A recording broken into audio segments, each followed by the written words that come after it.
बाल रूप है या कौन सा रूप है? बाल रूप है। तो आज हम इस जो श्री कृष्ण के बाल रूप के बारे में जानेंगे, जिसको लिखे हैं सूरदास जी। कौन लिखे हैं? सूरदास जी। अच्छा, सूरदास जी तो लिखे हैं, लेकिन पहले सूरदास जी के बारे में जानेंगे कि वो कौन थे।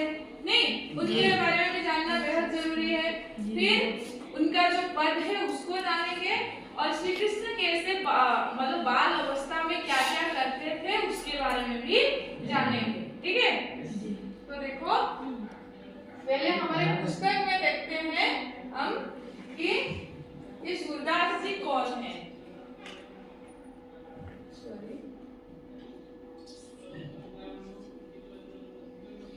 तो ये है सूरदास जी। ठीक है, तो सूरदास जी जन्म से माना जाता है कि वो जन्म से अंधे थे।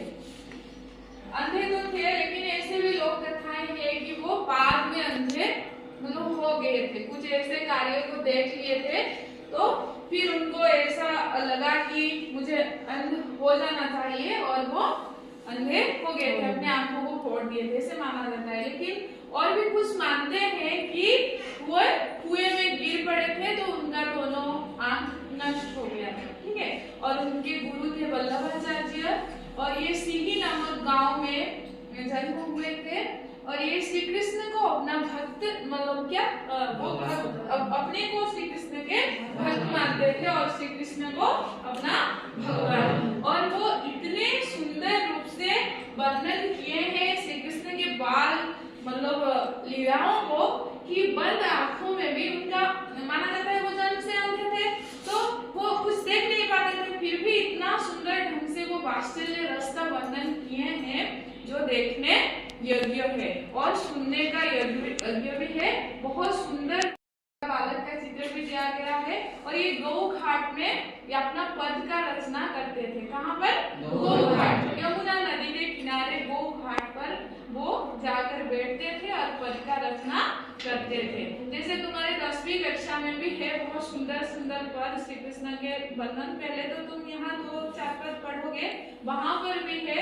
जैसे वो बोलते हैं बलराम भैया उनको चिढ़ाते हैं श्री कृष्ण को कि अरे नंद गोरे यशोदा गरी तू गत श्याम शरीर। मतलब श्री कृष्ण को वो कहते हैं अरे हमारे जो माता है, कौन है माता? यशोदा, वो गोरी है। अरे नंद बाबा जो उनके पिताजी हैं वो भी गरे हैं, लेकिन तू श्याम शरीर है, तेरा शरीर काला है, तू मोल कर लाया गया है, ऐसे करते हैं। और श्री कृष्ण का भी वहाँ वो तनक तनक अपने जो नन्हे नन्हे पैरों में नाचते हैं। बहुत सारा बहुत इतना सुंदर वर्णन है कि हमें लगता है कि वही हमारे सामने ही सब कुछ हो रहा है। ठीक है, तो यहाँ पर तुम्हारे कक्षा में क्या क्या है उस पद को देखेंगे हम। मैंने बताया भक्ति काल, आदि काल, भक्ति काल, आधुनिक काल। ये भक्ति काल के कवि और एक कवि का नाम बताओ, पहले जो पढ़े हो कवि कबीरदास, ये भक्ति काल के हैं। सूरदास भक्ति काल के हैं। उसके बाद जो कवि है कौन है? तुलसीदास, वो भी भक्ति काल के हैं। मतलब उस समय भक्ति आंदोलन हुआ था, तो दक्षिण भारत से प्रारंभ होकर उत्तर तक भक्ति का आंदोलन। हमारे ओडिशा में भी जगन्नाथ दास, पंच सखा जो युग था वो सब भक्ति आंदोलन। मतलब वो भक्ति के माध्यम से समाज में जो छुआछूत जाति भेद था उसको वो लिख कर हटाने की प्रयास कर रहे थे ये कवि लोग। तो उस समय भक्ति आंदोलन चल रहा था, तो इसको भक्ति काल कहा जाता है। ठीक है, जैसे कबीरदास, सूरदास, हमारे ओडिशा में जो भी उस समय के कवि, और जो तुलसीदास, ये सब तुलसीदास राम भक्ति के कवि क्या था वहां पर भी सूरदास जी हैं, देख सकते हो उसमें। ठीक है, फिर उनका जन्म ये लिख लो 1478 में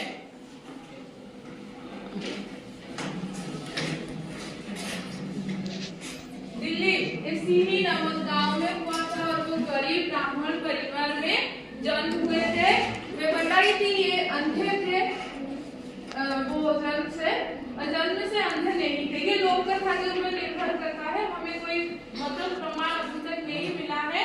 और ये मथुरा और आगरा के बीच, मथुरा और आगरा के यमुना नदी जो मतलब बहती है, वही यमुना नदी के तट पर स्थित गौ घाट। गौ घाट का मतलब क्या है? जहाँ गाय ये सब चलते हैं, गौ घाट बोला जाता है।